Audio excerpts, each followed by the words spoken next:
Hello again, and welcome to Marketing with Purpose. My name is Monica Pitts, and following with my theme for the rest of this month, I am recycling stuff and putting it together into this lovely podcast. So, in this episode, I am going to talk about ways to craft your statistics into a story, to share the purpose and the need that your nonprofit has with your donors, especially during this year-end giving season. So recently I did Facebook Lives on my Nonprofit Marketing with Purpose Facebook group, which if you haven't joined, you should totally give it a whirl. So as we did the Craft Your Ask fundraising challenge in October on that Facebook group, I realized that there were a lot of people who were definitely working with statistics in their fundraising asks. But there's kind of an art form to using them in a way that allows them to make sense for people and tells a story that you want them to learn from your messaging. So let's get to it. 5 tips with examples for using statistics in your marketing. You're on a mission and you just need more people to know about it. And whether you're brand new to marketing or a seasoned pro, we are all looking for answers to make marketing decisions with purpose. I'm Monica Pitts, a techie, crafty business owner, mom, and aerial dancer who solves communication challenges through technology.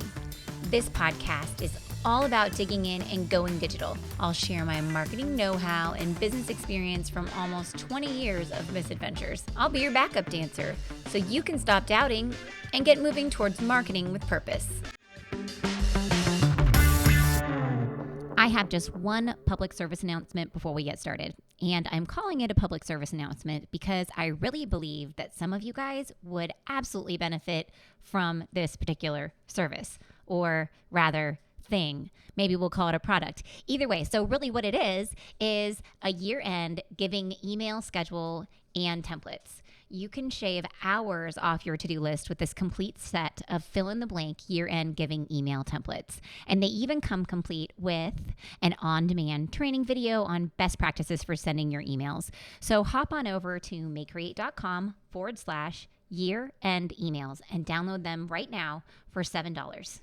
And with that out of the way, let's get to our episode. So we share statistics to make an impact, and we also share statistics to grab people's attention, right?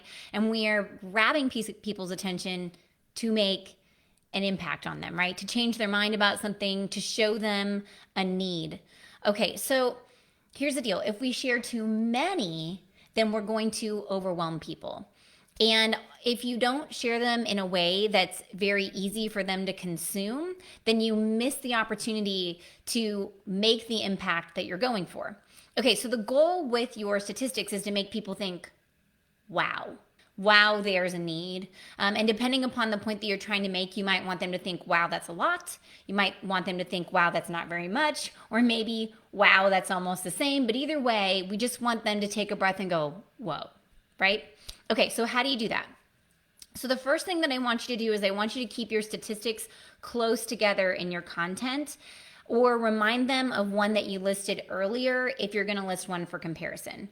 Because we've all read that book where they they like talk about something and you're like, wait a second, and you have to like page back multiple pages to find the first thing that they were talking about to compare it and make sure that it's right and you understand it. We don't want our readers to have to do that. We want to make it very clear to them.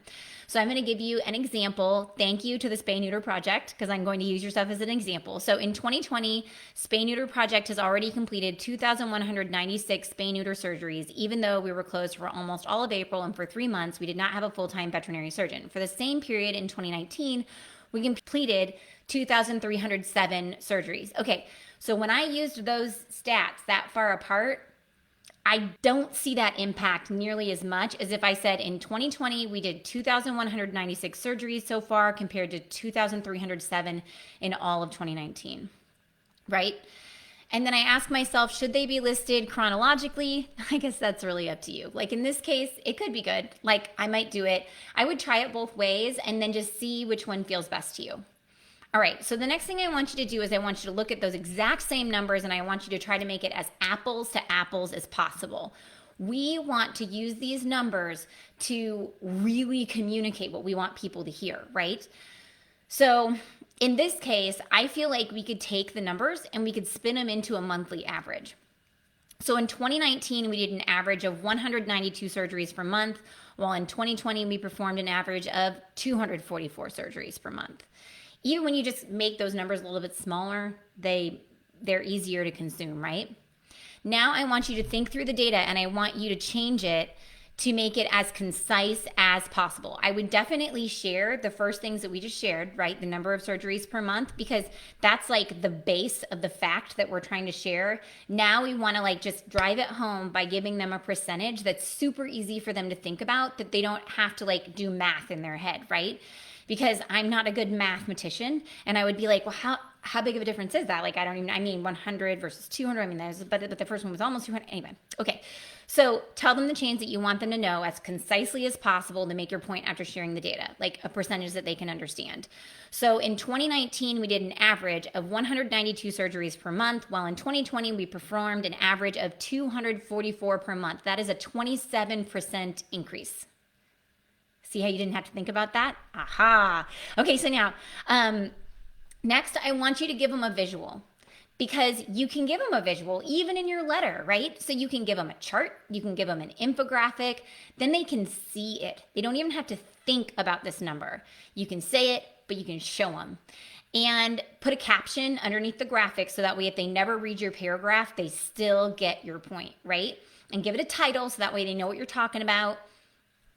Do this for yourself. And, if your ask is a little bit long in your letter, like let's say that it's 4 or 5 paragraphs long, then this graphic will draw their attention right there and show them that need right away. Okay, and then I want you to show them why the numbers matter. So one of the things that was really interesting about the Spay Neuter Project's pitch is that not only have they had an increase of surgeries that they've been doing, but they have also had an increase in cost for supplies. So each surgery costs them more money. Oh, okay. So that's a lot. Not only are they understaffed, but now they're being asked to do more work and it costs them more money. So that means that really, in the long run, they're not going to be able to help as many people because of the cost and because of the staffing, right? Which means that we're going to have more pets on the street not being spayed or neutered. Ooh, okay. So I think that pulling in that cost aspect, that's that why the numbers matter. Like really just spell it out for them because they cannot connect the dots without your help. All right, so there we go, friends. Hopefully that gives you a little bit of the Monica insight on sharing statistics. I work through statistics for every presentation that I do, and I really just keep looking at them and I think to myself, do they make sense? And then also like, I'll put it all together.